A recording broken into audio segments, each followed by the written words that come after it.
नमस्कार, मेरा नाम है ओम प्रकाश यादव और आप देख रहे हैं वॉइस ऑफ रिपब्लिक। मैंने एक एपिसोड में आपको बताया था कि राजस्व विभाग पोर्टल के मकड़जाल में इस कदर राज्य को फंसाया कि अब उस मकड़जाल से अलग अलग तरीके के स्कैम, धोखाधड़ी और पब्लिक को ठगने का साइबर फ्रॉड स्टार्ट हो गया है।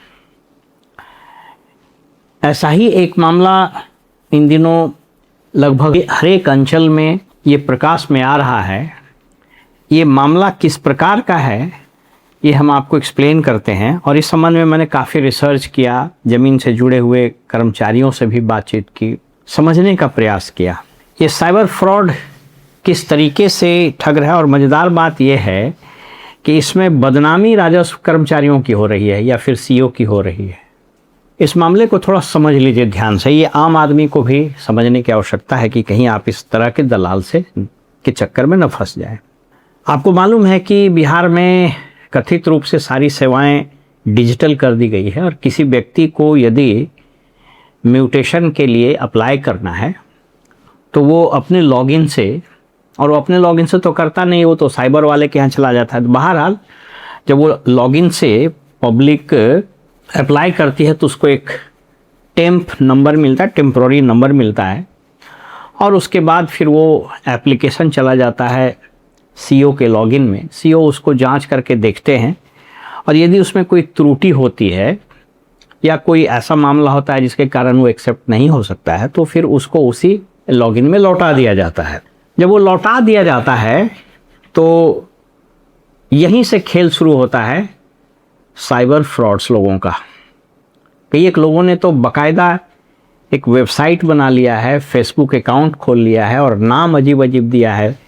एक ने नाम दिया है बिहार भूमि सेवा, उसमें कुछ कॉल सेंटर में कुछ लड़के लड़कियों को भी बिठाया है। मोडस ऑपरेंडाई यूँ है कि जैसे वो सीईओ के लॉगिन से वापस हुआ त्रुटि लग करके कि इन कारणों से भी आपका आवेदन लौटाया जा रहा है, तो व्यवस्था कुछ इस प्रकार का है कि कोई भी आदमी उसको खोल करके देख सकता है। मैंने पूरी स्क्रीन रिकॉर्डिंग की है कि कैसे ये होता है। इस पूरे स्क्रीन रिकॉर्डिंग को, जो कि लगभग 1 मिनट 3 सेकंड का है, ये आपको मैं दिखाता हूँ। पहले इसका मोडस ऑपरेंडाई समझ लीजिए।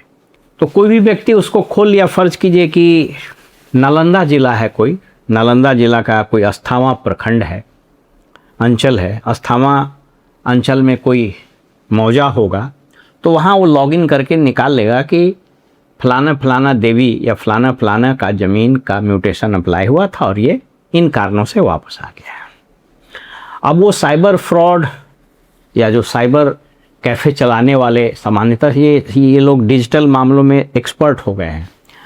तो ये साइबर फ्रॉड फिर चूँकि उस ज़मीन में सारा डिटेल रहता है और फ़ोन नंबर वगैरह भी रहता है, तो कॉल सेंटर नुमा फ़ोन जाता है।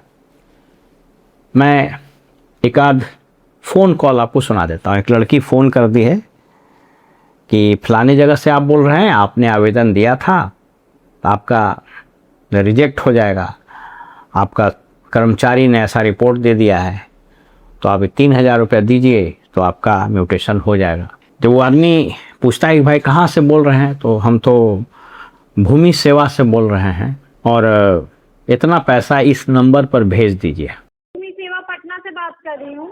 क्या नाम हुआ आपका? मेरा नाम हुआ मुस्कान जी। ये नंबर आपका है मैम? जी जी, मेरा ही नंबर है ये। अच्छा, तो इसमें भूमि का क्या क्या भेजना होगा आपको परिमार्जन करने के लिए?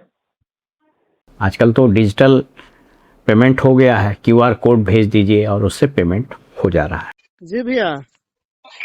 सुनील जी, आपने ये कह रहे थे कि ना कि ये कुछ देने के लिए 1000 रुपये और शुद्धिकरण का हाँ 2500 रुपये आपको भेजा था उसके हाँ हाँ हाँ रसीद का, तो कल सुबह शाम तक आ जाएगा ये सारी चीजें सही? अब ये सिलसिला सबसे पहले शुरू हुआ, जैसा कि लोगों ने बताया, कि पटना के मीठापुर में कोई, मैं स्क्रीन पर दिखा देता हूँ उसका, कुछ लोगों ने मुझको भेजा है स्क्रीनशॉट वगैरह, तो वो मैं आपको बता दे रहा हूँ। तो ये पहले पटना के कुछ जगहों पर खुला, फिर ये सफल होने लगा। फ़ोन जाता था, नाम ऐसा कि राजस्व भूमि सेवा पोर्टल से बोल रहे हैं। तो जैसा मैंने बताया कि राजस्व विभाग ने तो इतना मकड़जाल बनाई है पोर्टल का कि पब्लिक को लगता है कि भाई ये को नया कोई पोर्टल होगा, फिर उसमें पेमेंट कर दे रहा है। अब उसका म्यूटेशन होता है या नहीं होता है, आई डोंट नो। हो सकता है कि वो 3,000 रुपया ले करके प्रोसेसिंग फ़ीस के नाम पर या जो भी है, फिर उससे कागज़ पत्तर मांग करके उसका त्रुटि निवारण करके भेज देता होगा, इसमें भी पॉसिबल। लेकिन इस पूरे घटना में धीरे धीरे यह मोडस ऑपरेंडाई सफल होने लगा और पटना से निकलते हुए यह पूरे राज्य में अब फैल गया है। तो 38 जिलों में कोई भी अब ऐसा अंचल नहीं बचा है जहां इस तरह का साइबर फ्रॉड का दलाली शुरू न हो गया होगा। तो आप इस संभावना से भी इनकार नहीं कर सकते हैं कि जहां लाखों म्यूटेशन के पिटिशन्स आते हैं और बड़ी संख्या में उसमें त्रुटि के कारण लौट जाते हैं, तो ये ऐसे साइबर फ्रॉड कॉल करके अगर करोड़ों की वसूली कर रहे हों तो इसमें किसी को कोई आश्चर्य नहीं होना चाहिए। दिलचस्प बात यह है कि ऐसे वीडियोस मैंने पहले भी बनाए हैं और अगर मेरे जैसा सामान्य व्यक्ति जो अब रिटायर हो गया, जिसका एक्सेस नहीं है कहीं, उसके पास जब ये खबर आ रही है और जब इसका स्क्रीन रिकॉर्डिंग करके हमने देखा तो पाए तो सही है। तो ये स्क्रीन रिकॉर्डिंग पहले आप देख लीजिए, धैर्यपूर्वक देखिएगा। ये 1 मिनट 3 सेकंड का है कि कैसे लॉगिन हो जाता है और लॉगिन होकर के उसका डिटेल मिल जाता है, उसके बाद फिर कॉल लगा करके उससे बात किया जाता है। मुझे आश्चर्य है कि बिहार सरकार का इतना प्रतापी विभाग और इस प्रतापी विभाग में कितने लोग एक्सपर्ट हैं आईटी के, तो इस पर उनके संज्ञान में गया है या नहीं गया है, क्या इस पर कोई एफआईआर हुआ है या नहीं हुआ, ऐसे लोग पकड़ाए हैं नहीं पकड़ाए मुझको नहीं मालूम। लेकिन यदि इसको चेक नहीं किया गया तो एक बड़े साइबर फ्रॉड के मामले इसमें प्रकाश में आ सकते हैं। फ़र्ज़ कीजिए कि कोई बड़ा कंपनी हो, कोई मान लीजिए कि कोई गांव की ज़मीन तो कम है तो 2-4-5 हज़ार रुपया मांग रहा हो। मान लीजिए कि किसी कोई अपार्टमेंट बन रहा हो, सोसाइटी बन रहा हो जहां 50-100 करोड़ की ज़मीन हो, उसने म्यूटेशन के लिए अप्लाई किया हो और इस तरह का फ़ोन आ जाए और उससे कहे कि साहब 20 लाख रुपया आपको लगेगा, म्यूटेशन करा देंगे, तो ये तो संभव है। तो ऐसे मामले का उद्भेदन अभी तक नहीं हुआ है, ये मुझे आश्चर्य लग रहा है, जबकि ये बातें पब्लिक डोमेन में है। तो इस वीडियो को आप ध्यान से देख लीजिए। ये समस्त राजस्व कर्मी भी इसको देख लें, अंचल अधिकारी भी देख लें, जिला का कलेक्टर को तो खैर कुछ समझ में नहीं आता है, उसको देखने से कोई फ़ायदा नहीं है। DCLR वगैरह सारा देख लें और विभाग देख लें। मैं ये जस्ट उनके इन्फॉर्मेशन के लिए दे रहा हूँ कि इस पर अगर जल्दी से निरोधात्मक और प्यूनिटिव एक्शन इस पर नहीं लिया गया तो ये बदनाम विभाग और जो इस तरह के आरोप लगते रहते हैं इसमें और इजाफा होगा और सरकार की छवि जो ऑलरेडी धूमिल हो चुकी है और धूमिल हो जाएगी।